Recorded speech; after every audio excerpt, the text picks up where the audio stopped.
Ave Maria, piena di grazia, il Signore è con te.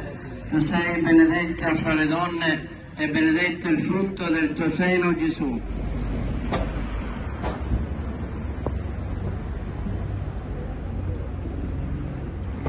Colgo l'occasione pubblicamente per in primis ringraziare sia il sindaco e tutti quelli collaboratori che hanno fatto sì, come ho detto poc'anzi, che questo era nel mio cuore, lo speravo, di creare un qualcosa che in nome di Antonella, di mia figlia, resta indelebile.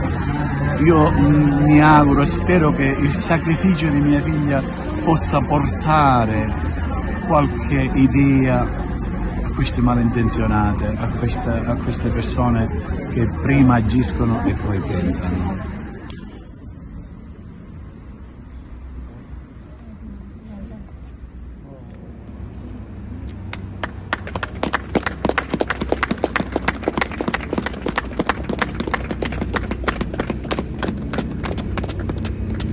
E quindi oggi, ricordando Antonella nella nostra comunità, vogliamo veramente dire a tutti, ecco, a tutta la comunità, mi sento di dire, di Raffadali, di dire, ecco, rispettiamoci, vogliamoci bene, perché alla fine il voler bene è quello che ci porteremo sempre dentro di noi.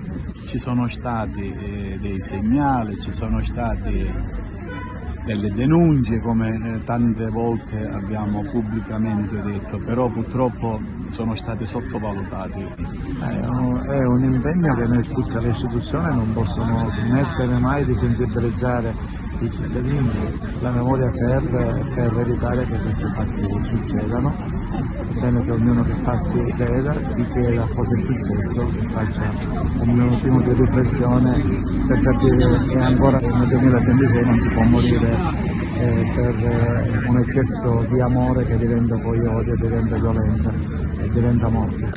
I segnali di pericolo possono essere tanti, per esempio magari il non dialogare, il tenersi sempre dentro tutto, il non parlare col proprio partner, il non coinvolgerlo magari in quello che è il progetto, in quello che è una scelta, una decisione, il fare da sé. Sono piccoli passi, sono delle pietre piccoline che poi man mano formano un masso, e questo può diventare, poi può scaturire in un certo senso in una forma, ecco, di odio, di inimicizia, di indifferenza, di violenza. Poi scaturisce tutto da lì, anche la violenza fisica, la violenza psichica, e quindi queste possono essere una delle cause, credo, che non possono aiutare la persona ad essere libera, a non sentirsi a casa e in famiglia.